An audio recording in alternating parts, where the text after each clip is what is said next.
Hello everyone, इस video में हम बात करने वाले हैं बॉलिंगर बैंड के बारे में। ये वीडियो 4 पार्ट्स में डिवाइडेड है। What are Bollinger band, how to calculate Bollinger band, what is the difference between other envelope indicators and Bollinger band and how to interpret the Bollinger band. जिससे पहले मैं इसके बारे में डिस्कस करूं, subscribe to Samco securities का YouTube channel. Bollinger band trading chart में 2 line की तरह रिप्रेजेंट होता है। यही लाइंस प्राइस बैंड के ऊपर और नीचे रन करती है कुछ इस तरह। प्राइस बैंड में ऊपर वाली लाइन अपर बॉलिंगर बैंड है और नीचे वाली लाइन लोअर बॉलिंगर बैंड है। सोचो कि बॉलिंगर बैंड एक हाईवे है और कार एक स्टॉक प्राइस है। हाईवे के किनारे लेन मार्कर्स है, जैसे कि एक ऊपर और एक नीचे। नॉर्मली तो कार लेन में ही होती है, बट अगर कोई कंस्ट्रक्शन हुआ या ट्रैफिक की वजह से कार लेन से बाहर भी जा सकती है। बट जब कंस्ट्रक्शन या ट्रैफिक खत्म हो जाता है तो कार वापस लेन में आ जाती है। वैसे ही स्टॉक प्राइस और बॉलिंगर बैंड का कुछ ऐसा ही रिलेशन है। अब पहले let's understand how to plot these Bollinger band. Plot करने के लिए स्टॉक प्राइस की सिंपल मूविंग एवरेज से 2 डेविएशन अवे ईदर साइड पे कंसिडर करना होता है। कैलकुलेट करने के लिए ये फॉर्मूला यूज होता है।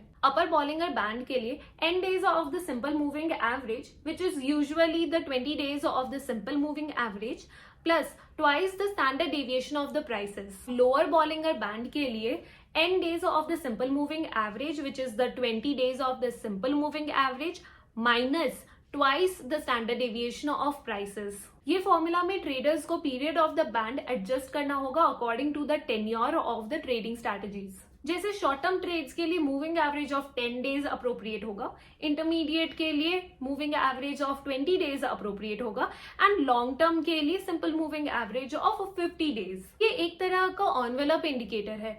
अब what is the difference between other envelope indicators and Bollinger band? Primary difference between Bollinger band and other envelope indicators ये है कि दूसरे इंडिकेटर्स फिक्स परसेंटेज कंसिडर करते हैं above and below the simple moving average, but Bollinger band में standard deviation use होता है। Standard deviation use करने का मेन एडवांटेज ये है कि बैंड्स इजीली एडजस्ट हो जाते हैं according to the market volatility. Bands wider grow करते हैं in volatile market period and narrow during less volatile market period. इन बैंड्स को इंटरप्रेट कैसे करें? जब स्टॉक का current market price upper band के पास होता है तब ये क्लियर इंडिकेशन देता है कि स्टॉक ओवरबॉट जोन में है और चांसेस है कि प्राइसेस नीचे गिर जाएं। और अगर स्टॉक का current market price lower band के पास है तो मतलब कि स्टॉक ओवरसोल्ड है।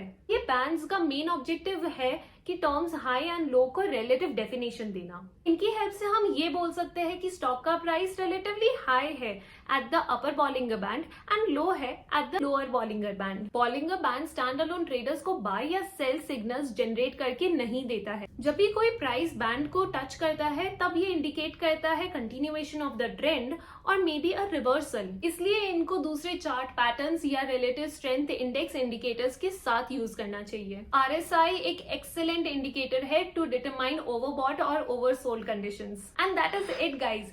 This was Bollinger Band. If you like the video, give it a thumbs up and subscribe to Samco Securities for more such videos. We'll see you in the next video. Till then, happy trading. Samco trading app, आप ही के trading का अनदेखा सच। Investments in securities market are subject to market risks. Read all the related documents carefully before investing.